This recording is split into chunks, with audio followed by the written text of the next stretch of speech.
Comment gérer le stress quand c'est à mon tour de prendre la parole en public?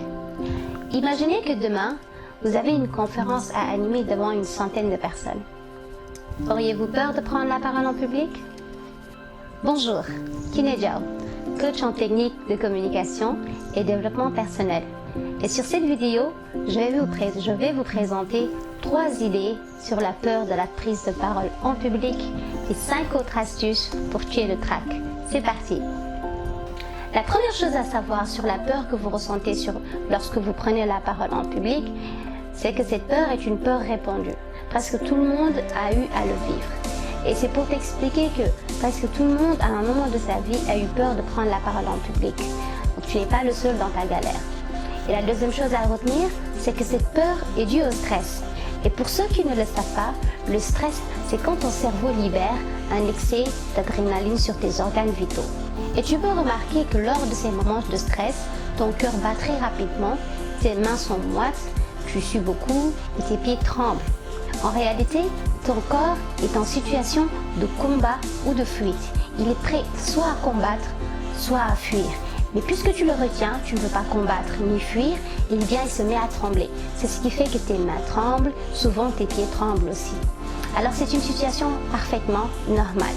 Troisième chose à savoir, qui est très simple, c'est qu'il est très difficile de dire qu'on va éviter le stress. Ce qu'on peut faire par contre, c'est tout simplement d'apaiser les symptômes et d'essayer de le masquer au maximum. Nous en venons à la deuxième partie de la vidéo qui sont les 5 techniques qui peuvent te permettre de tuer le stress. La première chose à retenir, c'est qu'il faut maîtriser son sujet. C'est très dangereux de défendre un sujet qu'on ne maîtrise pas ou d'exposer un sujet qu'on ne maîtrise pas.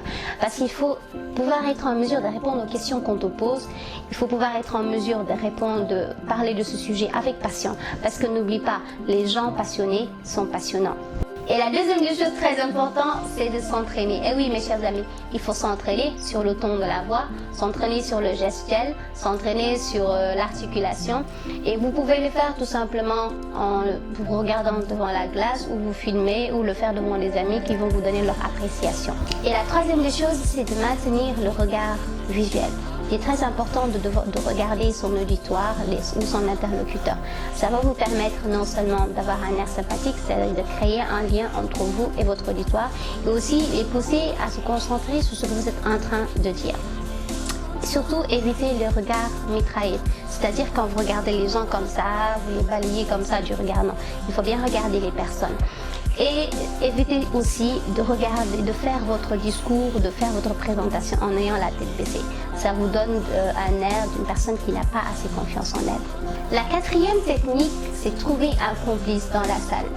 Eh bien, vous pouvez le faire si vous connaissez des gens dans la salle ou si vous ne connaissez personne dans la salle. Si vous connaissez des personnes dans la salle, c'est très simple. Il suffit de leur demander qu'à chaque fois que vous les regardez, de vous lancer un petit pouce, de sourire un peu, de vous encourager. Donc ça va vous permettre de vous rassurer. Et si vous ne connaissez personne dans la salle, vous pouvez tout simplement identifier les personnes qui prêtent vraiment attention à vous. C'est-à-dire que quand vous parlez, ils hochent la tête, ils vous regardent. Et à chaque fois que vous aurez besoin de vous ressourcer, de vous rassurer, vous pouvez regarder ces personnes-là ou cette personne-là. Mais dans cette technique, il faut surtout éviter de ne regarder que ces personnes-là. Sinon, le reste de la salle peut se sentir délaissé.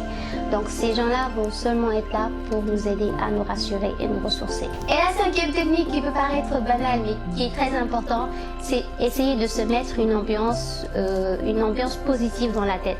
C'est-à-dire, avant la présentation, avant le discours, avant la rencontre avec ces personnes-là, il faut essayer de descendre la pression, de rendre les choses très positives. On peut le faire en écoutant de la musique, en écoutant le Coran, en relisant les passages qui nous motivent, qui nous dynamisent.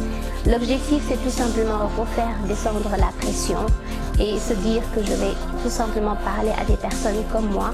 Éviter surtout de mettre le statut social en avant, mais mettre en avant surtout le contact d'humain à humain.